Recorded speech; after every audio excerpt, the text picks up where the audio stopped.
Une caverne d'Ali Baba à la Robinson Crusoe. Lorsqu'on grimpe dans cet arbre si anodin de l'extérieur, on découvre à l'intérieur un vrai trésor. L'atelier de Michel Caux, rempli de toiles de tous les styles, de toutes les formes, à la gouache, l'huile, l'acrylique ou pastel. Des toiles de maître à n'en plus finir, qui s'offrent à un regard qui ne peut être qu'ébloui par ses multiples couleurs et formes. Moi, quand je me promène, quand je rêve, je vois des formes que les autres ne voient pas. Et ces formes, je les mets sur un support, qui est de la toile, qui est du papier. Et puis ces tableaux, c'est une petite âme de moi. Des moments de joie, de bonheur, mais surtout des réflexions, des leçons, que ces expériences malheureuses ou heureuses lui ont enseignées. Toutes rassemblées, elles sont le reflet du chef-d'œuvre de son existence, une biographie en peinture. C'est un petit tableau qui s'intitule La tête grise.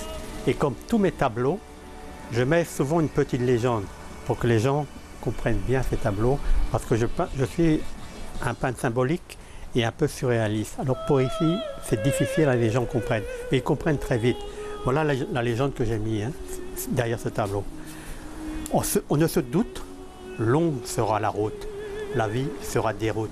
Car comme tous et toutes, vous serez de la fête. Ce qui signifie que la vie sera parsemée de problèmes.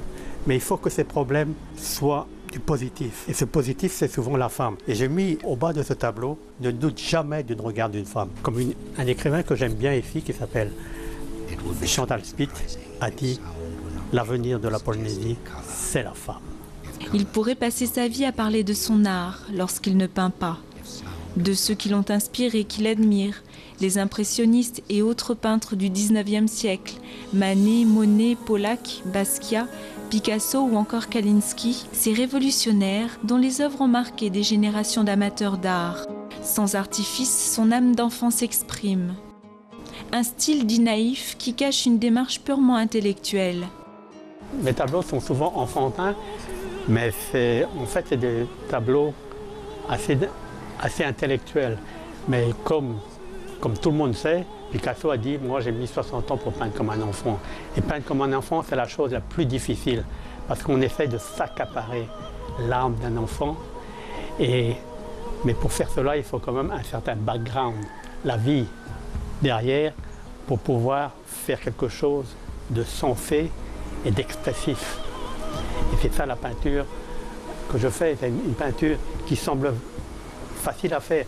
Souvent, j'ai entendu dire « Ah, mais mon gamin, il peut faire pareil, tu vois. » Mais son gamin, il peut faire pareil quand il sera gamin, mais il va grandir, il ne pourra plus faire. Tandis que moi, c'est l'inverse. Maintenant, je suis assez âgé, je peux faire des tableaux enfantins. Il se débarrasse du superficiel pour se concentrer sur l'essentiel, tant dans son évolution picturale qu'existentielle. Tu sais, la peinture en Polynésie, c'est l'art de survivre, hein. C'est pas l'art de vivre, hein. C'est dur la vie. Hein. On vit la misère, acceptée, voulue, consentie. Hein. Le matérialisme n'existe pas dans l'univers de l'artiste avec un grand A, qui a choisi une vie simple empreinte de sincérité et d'authenticité pour suivre le chemin des grands maîtres dont il s'inspire et parmi lesquels on lui souhaite il fera partie un jour aux yeux de tous. C'est normal, on meurt, hein. Mais on vieillit jamais.